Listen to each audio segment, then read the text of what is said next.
Welcome back, dear students. So today we'll be starting a new exercise, that is exercise 7b from your percent and percentage chapter. Okay, so without further delay, let's see the first question from the exercise.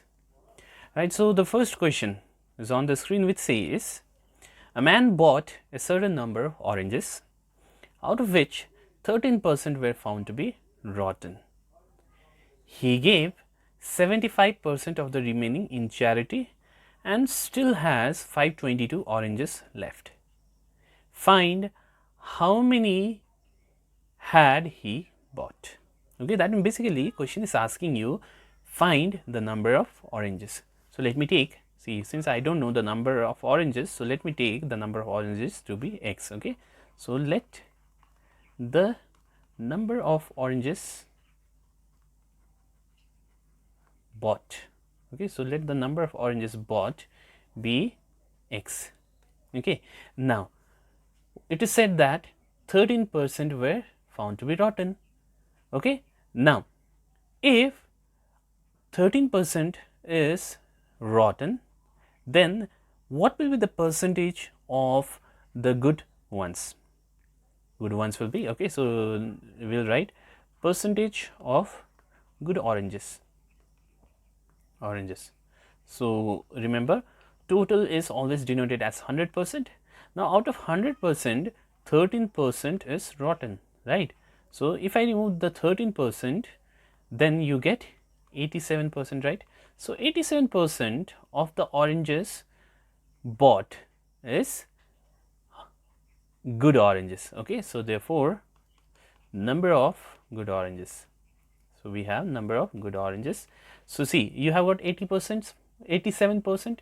So that's why you have 87% of what is the total number of oranges? It is x, right? So it is 87 by 100, 100 into x, which is 87x by 100. So these many oranges are good. Okay, now from here it is said that 75% of the remaining in charity. Okay, so he gave 75% of the remaining, that is this one, in charity. Okay, so let's see how much is given as charity. So number of oranges given as charity. See, it is given that it is 75% of the remaining. Of the remaining number is how much? Remaining number is, we have 87x by 100. So this much is remaining, isn't it? Okay, now let's calculate how much is this. So we have 75 by 100 into, we have 87x by 100, isn't it? So cancel with 25. So you get 25, 3, 75, 25, 4, this much, right? So let's multiply 87 into 3. So 87 into 3. So when you multiply 83 into 87, you get 261, and we have x also, divided by, in the denominator we have 4 into 100, which is 400. So this much is given as charity. Okay, so let's see how much is remaining now. Okay, so therefore remaining oranges. Now see here, we had this much of oranges, good oranges, and out of that you have given this much as charity. So how much is left? You have to subtract whatever is given from whatever you had.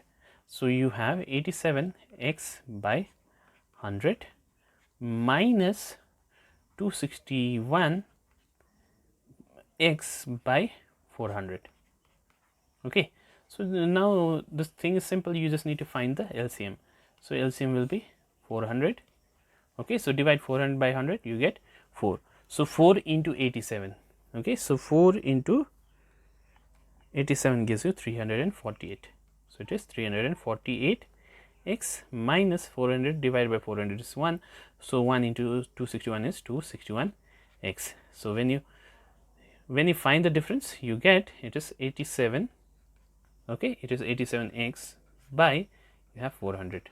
So this is the number of remaining oranges. Now remember, number of remaining oranges is given to be this much, right? So according to question, if this is your number of oranges left, then we must have this must be equal to this one. This is also remaining oranges. This is also remaining oranges. So that's why according to question we will have 87x by 100 is equal to 522. Okay. Now keep x here. So we have 522 into we have 100 by we have 87 goes to the denominator, right? Okay, so we have 522 divided by 87. So when you do the cancellation, you get 6 out here. Okay, so that's why 6 into 100 is how much? 600, isn't it?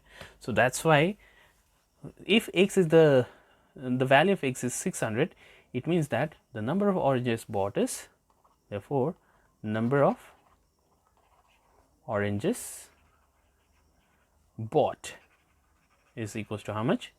It is exactly 600 in this case. So this will be our answer for this case, right? So you may pause the video and note down your solution. Let's move to next question. So next question says 5% people in a town died due to some diseases and 3% of the remaining left the town. See here carefully. So 5% of the town of the people in the town died due to some diseases, and after they died, from the remaining 3% left the town. Okay, now after 3% left the town, still this many people are in the town. So question is asking you find the number of people in the town. Okay, so I am just going to do half part of this. I'll just do it half, you will complete it by yourself, because this is also similar to earlier one. Okay, see, earlier we had rotten, so we removed them. Now from the remaining we had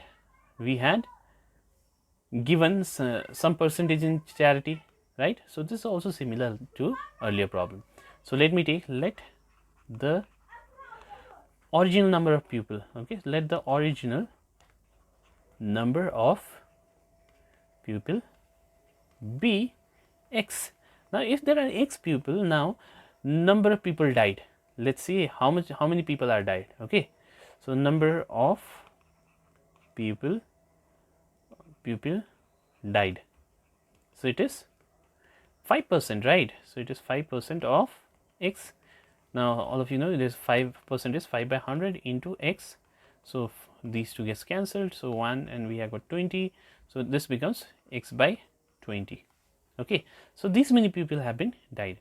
So let's say how many people are remaining. Okay, so remaining people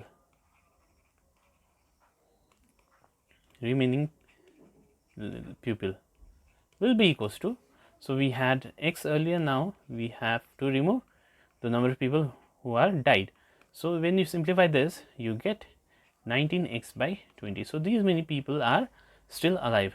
Okay, so out of this, how many have left? 3% have left the town. So number of people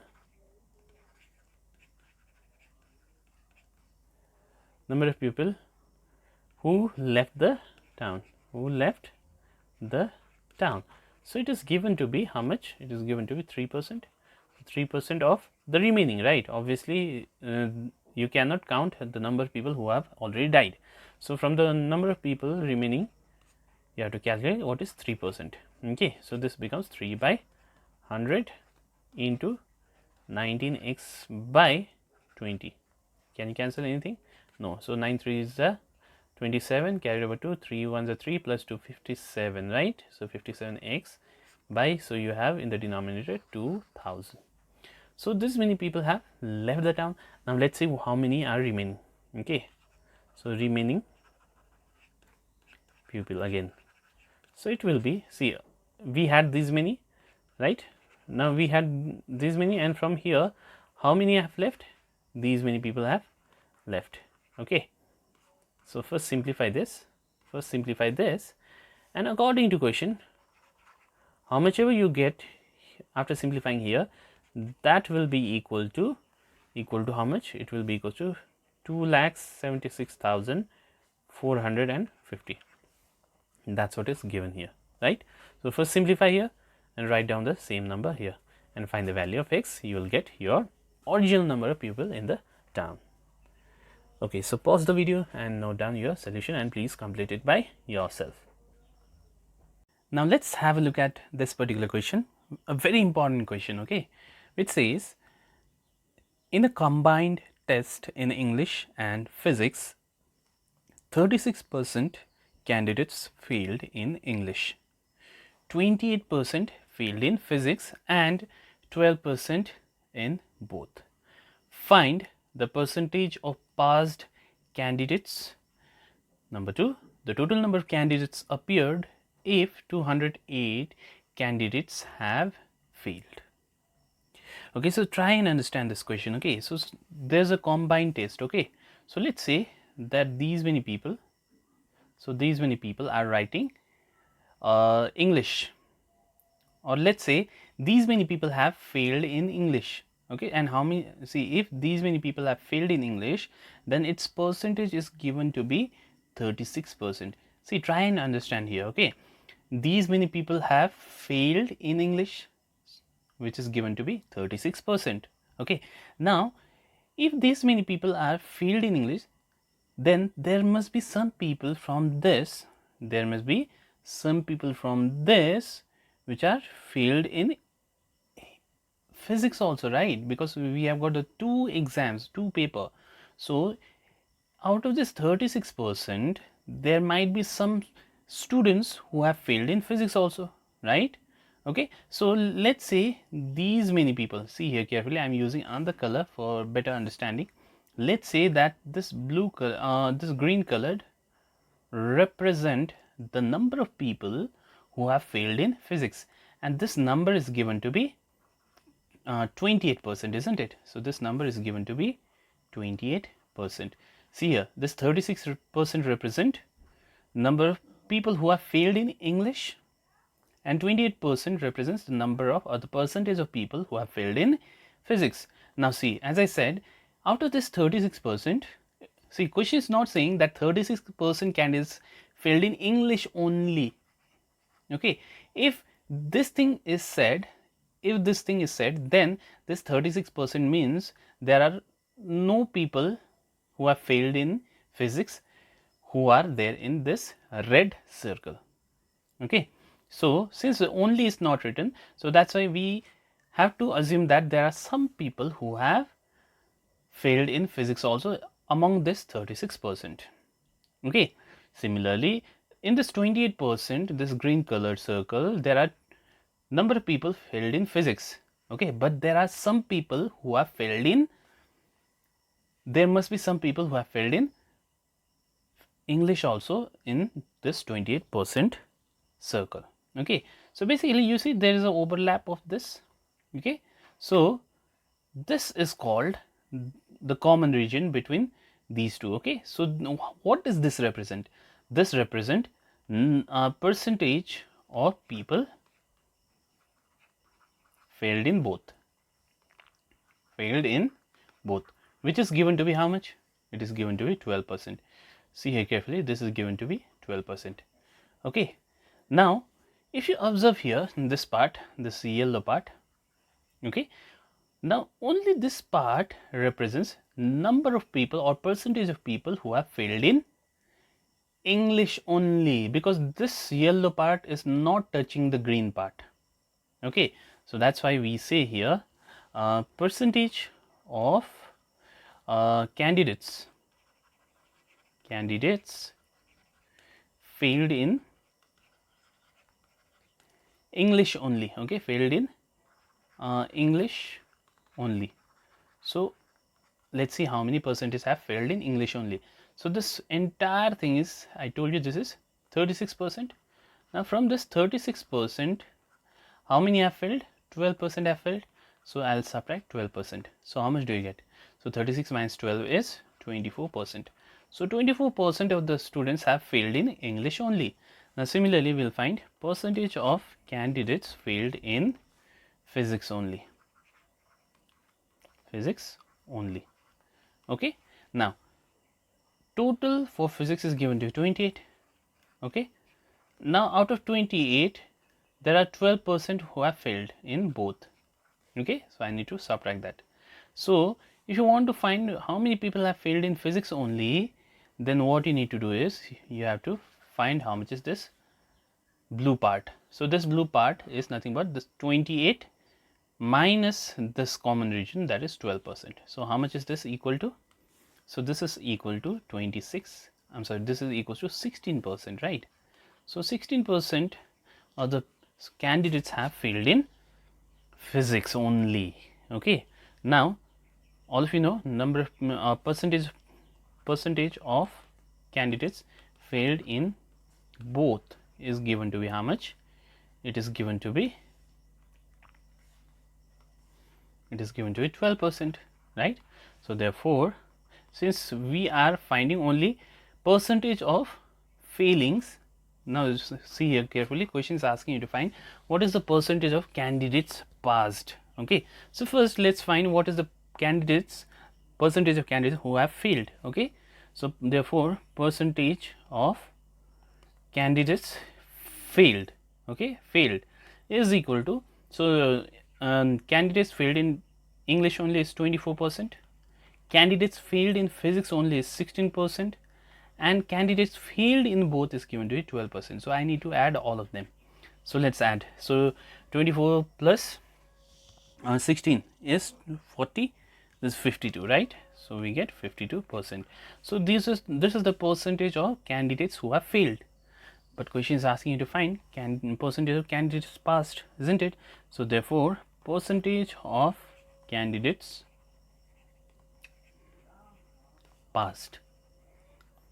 Okay, so this is given to be, so out of 100% we will remove the candidates who have failed, which is 52. So when you subtract, you get 48%. So this is your first answer. Now second part you will do by yourself. Okay, so second part, what you are going to do is you will take total number of candidates to be x. Okay, I'll just write down the hint here. So take x to be the total candidate, total.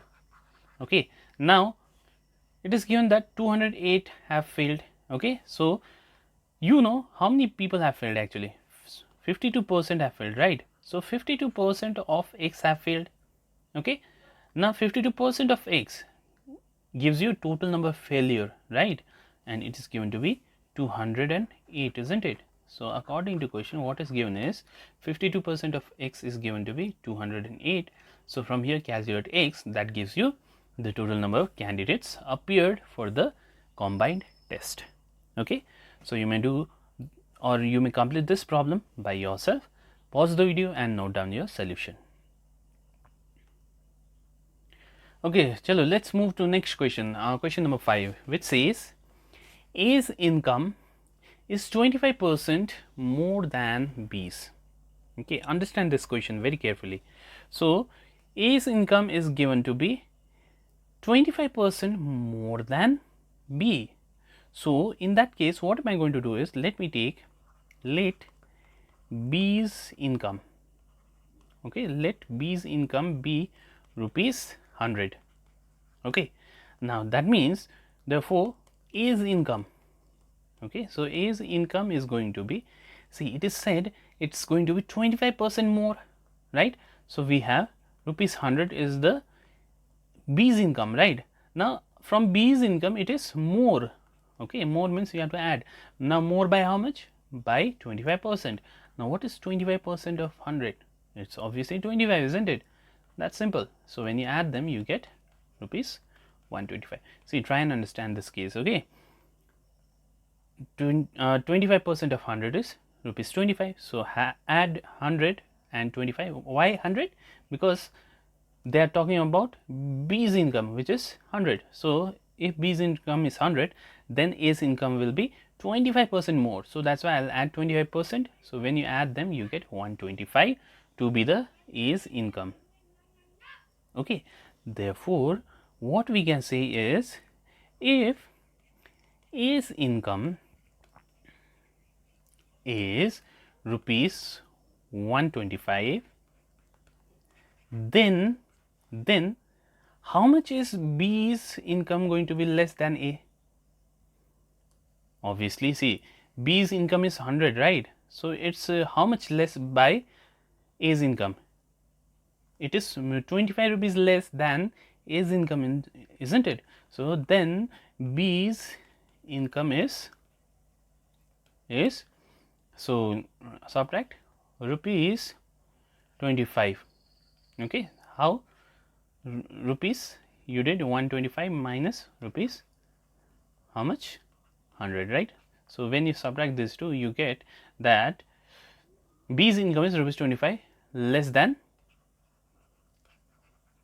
A, right? Are you understanding? If A's income is 125, then B's income will be rupees 25 less than A, isn't it? Because B's income is 100 and A's income is 125, right? Okay. Question is asking, remember, find B's income is how much percent less than A. Okay, so this is how you need to do. There is one more question similar to this in the next question, question number 6. You will try that by yourself, right? So now what we will do is we will use unitary method. So if A's income is rupees 1 or rupee 1, okay, then this 125 goes to the denominator. Okay, then B's income is rupees, so 25 is there, so bring this 125 to the denominator. Okay, so then B's income is rupees 25 by 125 less than A. Okay, now what am I going to do is we will find for 100 because question is asking for percent, right? So percent means you have to find for 100. So if A's income is rupees 100 now, then B's income is rupees, so we have 25 by 125, we will multiply this by 100, okay, less than A. Okay, so what we'll do is we will do the cancellation. So 25 1 5 5 and this gets multiplied cancelled, so it is 20%, right? So what does this means? This means that this is rupees 20 less than A, isn't it? Now it implies, okay, this means that A's income, okay, if A's income is rupees 100, then B's income is going to be rupees 20 less. That means B's income is going to be how much? B's income is going to be 80. That's the meaning. Okay, if A's income is 100, then B's income is 20 less than A. That is, subtract 20 from 100, it's going to be 80. Okay, so in terms of percentage, then it's going to be B's income will be is 20%, okay, because we have found it for 100. So in case of 100, this 20 becomes 20%. So 20% less than A. Okay, so this is how you need to do this sum. Okay, so you may pause the video and note down your solution, and today we will be doing only these many sums. We will continue with the same exercise in the next class. Thank you very much.